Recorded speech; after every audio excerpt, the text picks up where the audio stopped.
Assalamualaikum warahmatullahi wabarakatuh. Sahabat Fides, salam sejahtera untuk kita semua.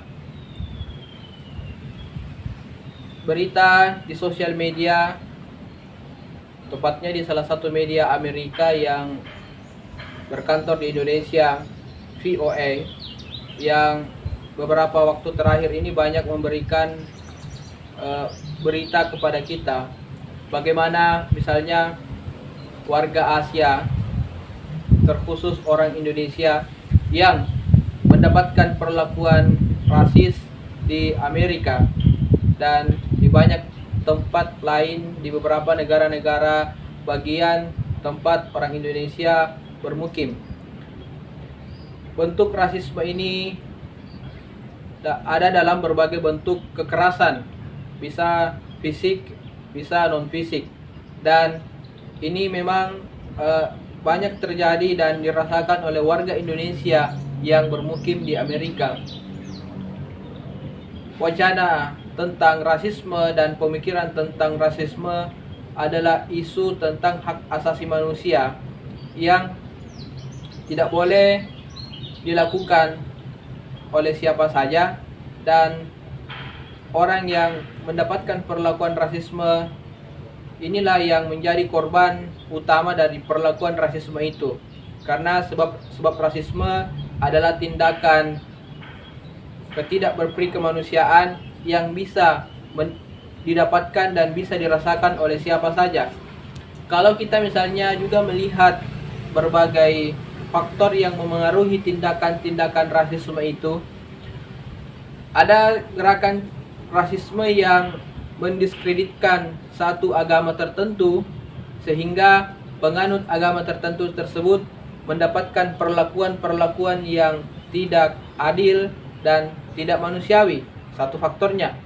Tetapi rasisme juga bisa berupa kecemburuan sosial yang dirasakan oleh orang yang berada secara mayoritas, dia adalah orang yang menguasai tempat tersebut, dan ada orang yang secara minoritas tetapi dia adalah orang yang melegitimasi berbagai sektor di dalam tempat tersebut.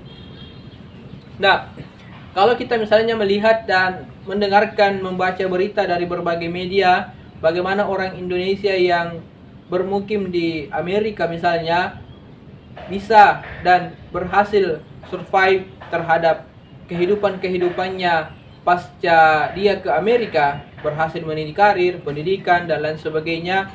Ini diakui bahwa banyak memancing banyak memancing keiri hatian dan kecemburuan orang-orang lokal yang secara ini mereka tidak memiliki akses untuk itu, dan orang Indonesia yang bermukim di Amerika ini mendapatkan akses terhadap itu. Dimanapun kita tetap akan menolak, dan bagaimanapun wacananya kita akan menolak sebuah tindakan rasisme yang dapat melukai dan mencelakakan seseorang.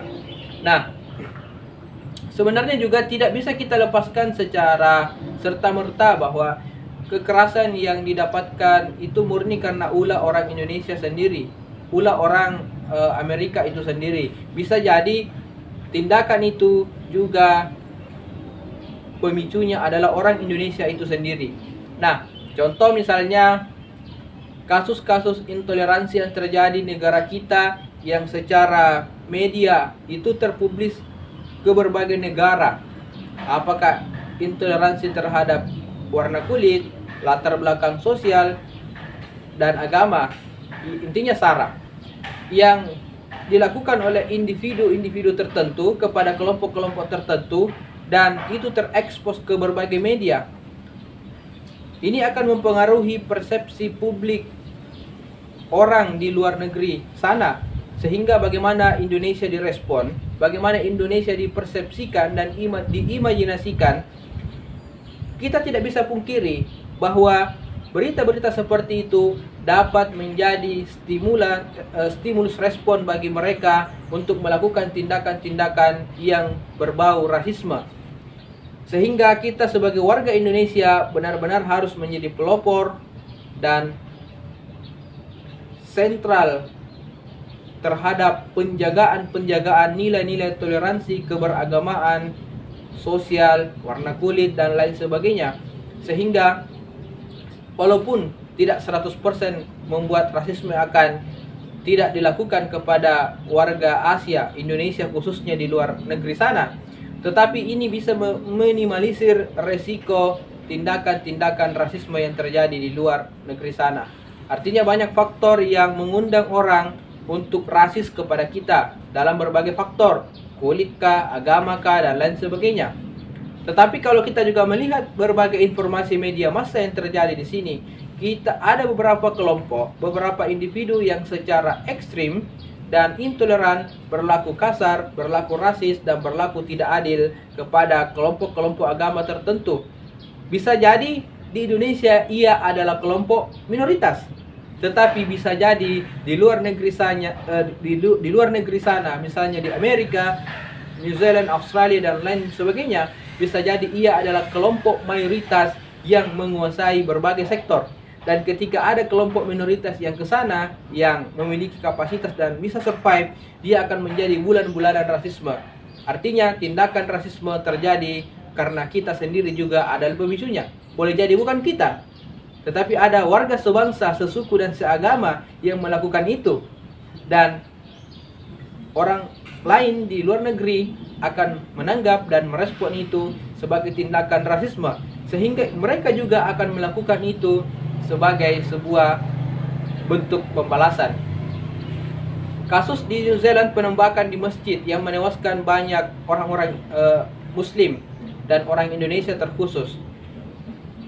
Latar belakang itu dan konsepsi yang dibangun oleh si penembak ini bahwa saya kecewa, saya merasa dirugikan. Banyak aspek-aspek keterangan-keterangan sosial, psikologis yang melatar belakangi hal tersebut. Mengapa ia berani masuk ke masjid dan menembaki orang-orang yang ingin melaksanakan sholat Jumat pada hari itu. Latar belakangnya karena itu tadi, dia merasa di tempatnya juga, di tempat lain, sekelompoknya dan orang-orang yang seideologi dengan dia merasa diperlakukan secara tidak adil. Sehingga ketidakadilan itu pemicunya bisa jadi adalah orang-orang sekitar kita, dan imbasnya pula adalah orang-orang sekitar kita yang berada di daerah atau di tempat atau di negara lain. Sehingga kedamaian, toleransi, dan semua atribut-atribut tentang kebaikan dan sikap ramah tamah kepada orang lain harus dijunjung tinggi sebagai orang Indonesia. Sekian dan terima kasih.